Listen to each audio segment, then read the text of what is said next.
For the first problem, we have glycerin being heated by steam that is flowing through a double pipe countercurrent heat exchanger. We are asked to find the area of the heat exchanger giving the following specifications for the temperature, the hot temperature in and out, the cold temperature in and out, the mass flow, and the two convective heat transfer coefficients. The learning objective here is 8A, which is designing unit operations for heat transfer. For this problem, we can assume steady state, that it's adiabatic, constant properties, negligible thermal resistance, and negligible fouling. First, we have to solve for the properties, then we have to solve for the overall heat transfer coefficient using the following equation.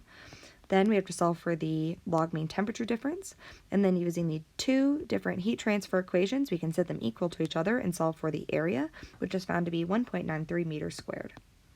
In problem 2, we have water flowing through a long pipe, and the information given about the pipe is the inlet temperature, the surface temperature, the diameter, and the average velocity of the water.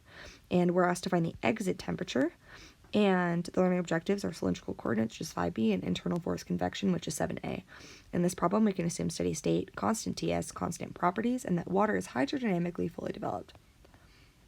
The first step is to find the properties, and looking at these properties, we can then solve for the Reynolds number, which is found to be laminar. And then, using the given information, we can solve for the Newsett number using handout 10 in the following equation, which is found to be 12.71.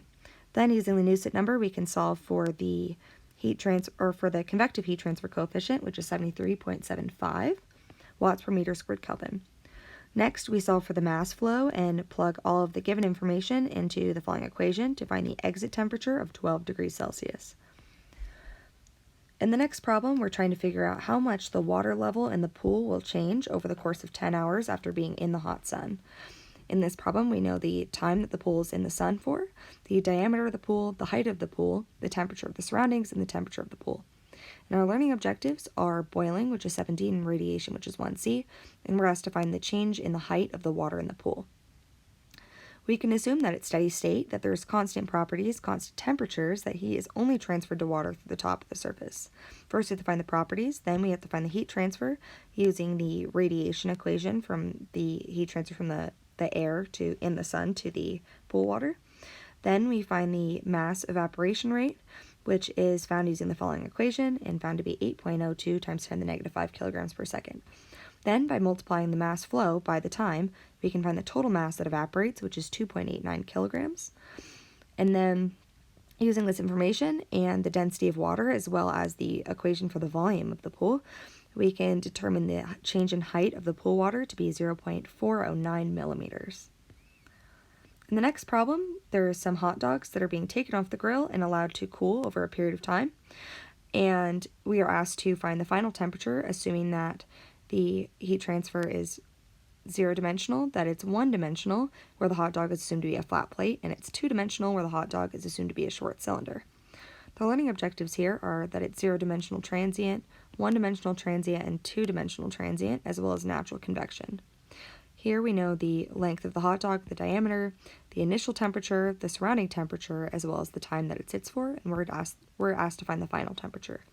We can assume that it is transient problem that is constant properties. You can use lumped analysis for A, 1D analysis for B, and 2D analysis for C, and that heat transfer occurs through natural convection, and that H is calculated for a flat plate for all parts with a constant surface temperature of Ti. The first step is to find the properties. The next step is to find the Rayleigh number. And using the Rayleigh number, we then can find the value for the convective heat transfer coefficient using the following equation to find the Newsett number, and we find a convective heat transfer coefficient of 5.85 watts per meter squared Kelvin. For part A, we then use a lumped analysis. We find the following value for B, and then we plug that into this equation to obtain a final temperature of 58.1 degrees Celsius. Next, for part B, assuming that it's a flat plate, first we have to find the Biot number and the Fourier's number. And using those values and these values that are obtained from 4.2, we can then plug that into the equation for the temperature difference for a flat plate or wall, and we can find that the final temperature is 40.7 degrees Celsius. Next, for 2D analysis, we find the Biot's number and Fourier's number for a cylinder, and assuming that the hot dog is a short cylinder, we have to multiply the theta for the wall and the cylinder, which the theta for the wall was found above. And if you multiply those two together, you can find the theta for a short cylinder. So the theta for a short cylinder, or just a cylinder, is found here, and then the short cylinder can then be approximated with the following equation, and we can obtain a final temperature of 27.1 degrees Celsius. In the last problem, we have an essential oil diffuser that is sitting in a room, and we are asked to find the mass transfer through the wall, assuming that it is a steady state process, and then the amount of time that it takes to reach 10% of the inside concentration outside of the room, assuming that it is a transient process, and then the mass flux through the diffuser.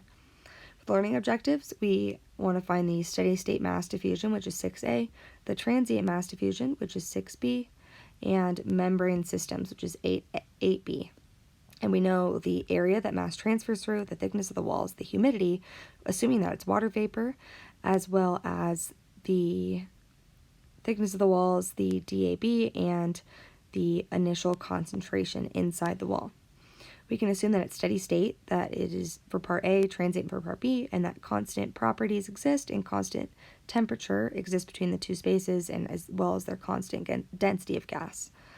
For this problem, first we have to find the properties, then we have to find the mass flow, which is found using the following equation for part A. And delta P is found by multiplying the humidity by the saturation pressure at the given temperature. And RV is found by the thickness over the permeability. So that gives us a mass transfer for part A of 0.0464 grams per second. For part B, we use the following equation and the knowledge that we want the outside mass transfer to be the concentration to be 10% of the inside of the wall. So using table 4.4 and the error functions, we can solve for 1.16 for being the value inside the error function, and then we can use that to solve for the amount of time that it would take to obtain that, which is 668.7 seconds. Next, in part C, when we're asked to find the mass flux, we can use Fick's law, which is given here, and then we can plug in all of the known values to find a mass flux of 1.25 grams per meters per second.